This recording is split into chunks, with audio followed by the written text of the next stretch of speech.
And are you refreshed? Good. Now what? Hi.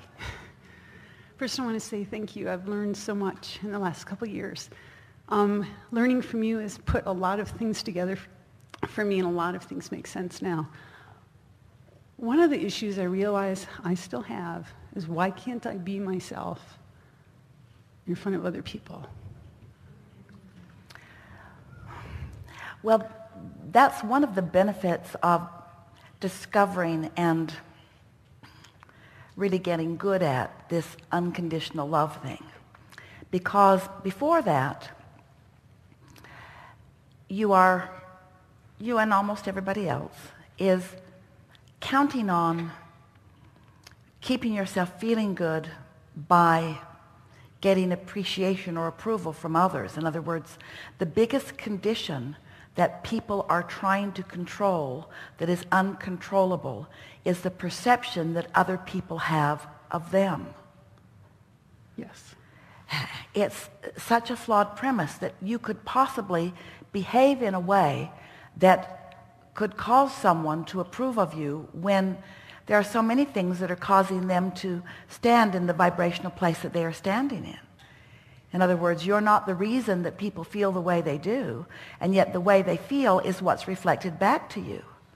And so, right, for the most part, most people are running around in a world of people who are not very well aligned, not doing it on purpose, who are trying to control conditions in order to feel good.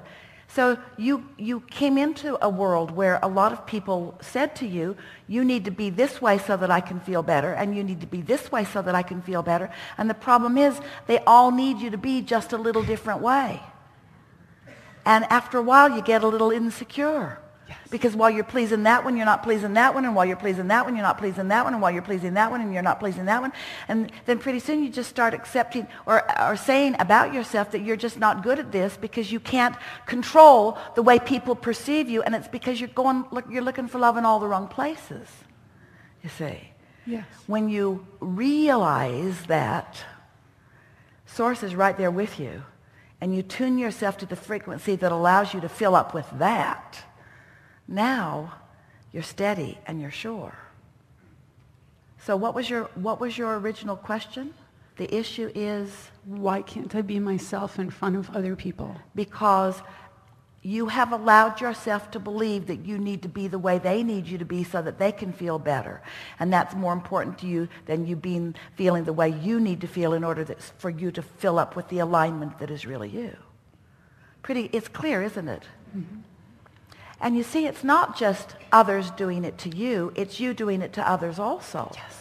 In other words, you're sort of training each other in a very conditional living by responding to this when it feels good in a positive way and responding to that when it feels bad in a negative way. And so now you're all just kind of trying to scramble around and control conditions that you can't control, and you're all blaming each other for the way you feel. Yes. You're a little hard on yourself, too. Very. Yeah, so stop it.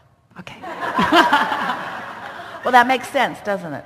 It does. Makes sense. And can't you feel a sort of resolution in it? So let's say that you are feeling self-conscious because there is someone not in alignment who is looking at you with a critical eye.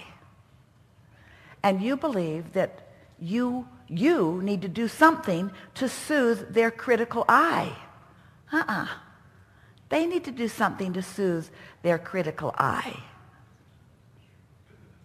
What a concept. Well, it's the only place that freedom will ever come from. You will never feel free until you are free of trying to control the way others feel about you, which is uncontrollable. Because there are too many moving parts in their life experience. You cannot control their perception of you because you cannot control their perception. How about that? You can't. Esther heard a comment from somewhere standing in the airport the other day, and they were talking about how eyewitness report, 5 people were eyewitness to something, and they all told a different story of what they saw. And it isn't because they're liars. Just that one. It's because their perception was their perception, that you see through your perception, you see.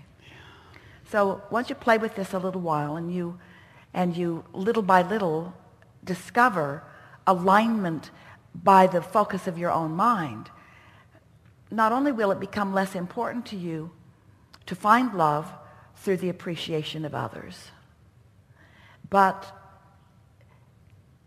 you will be a flower of that unconditional love.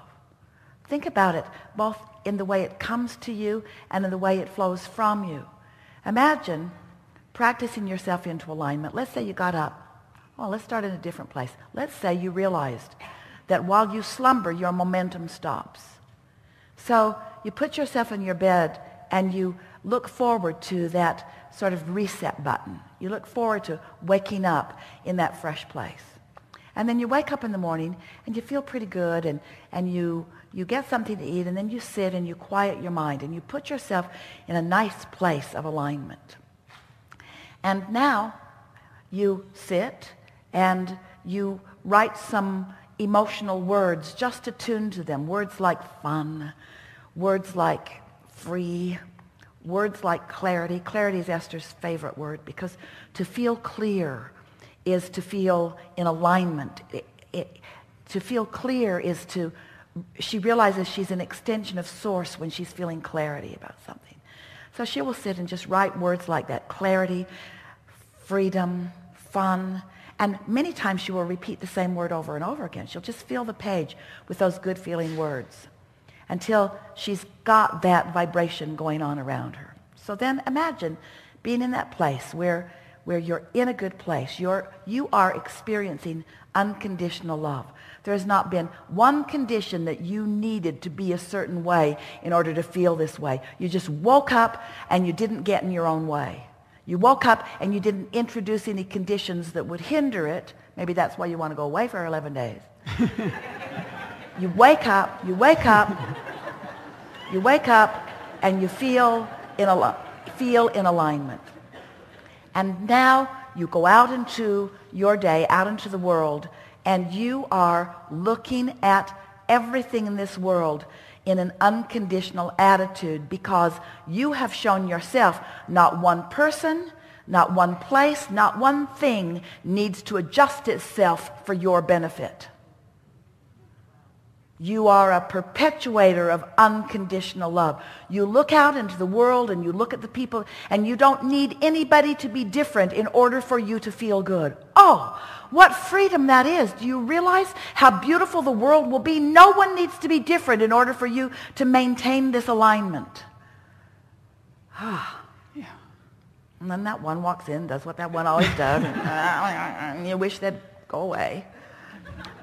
But you do it tomorrow, and you do it the next day, and you do it the next day, until you've got a handle on this, till you feel good unconditionally, you see. So not only do you receive the benefit of feeling good, not only does your point of attraction shift so that good feeling things are surrounding you, but you are a perpetuator of this unconditional love, because you aren't making demands on anyone or anything to be different than it is. And that, feel this. Feel the power in this. This is a bonus that you've been looking for, that you didn't expect to get in this way. But consider this. In this state of unconditional love, in this state of unconditional alignment, as something occurs in your experience that you can't control anyway, and you don't need to control anyway, feel the freedom in that. But then here's the peace that you didn't expect to find in this. In this consistent living and flowing and being of alignment without conditions needing to shift, you have changed your point of attraction to this place where the things that are in the vortex that you've been wanting can easily be realized by you. So it feels like your path is, you feel confident about where you're going.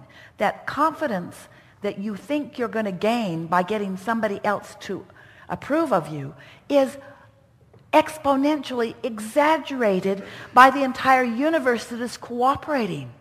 In other words, things just lining up for you, in big things lining up for you.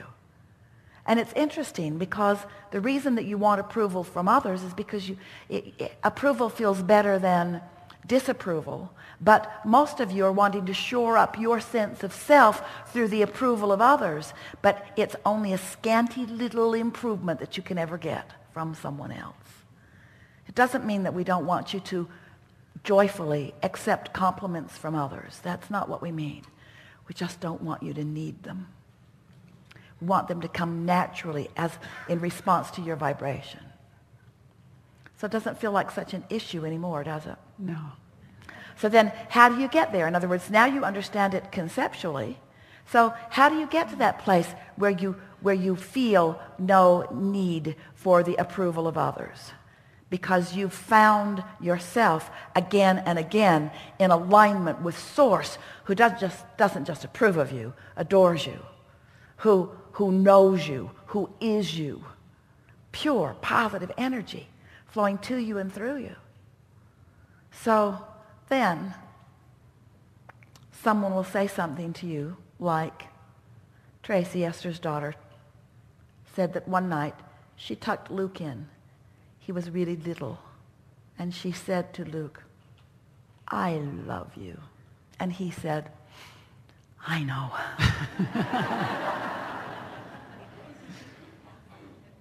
I know. Because that's what you're demonstrating. That's who you are. That's what you're not counting on words to, "Don't you know I love you?" Those words don't really match the energy that you're projecting. But when the energy that you're projecting matches the words that you're offering, oh, what an impact you have. Yeah. Thank you. Yeah.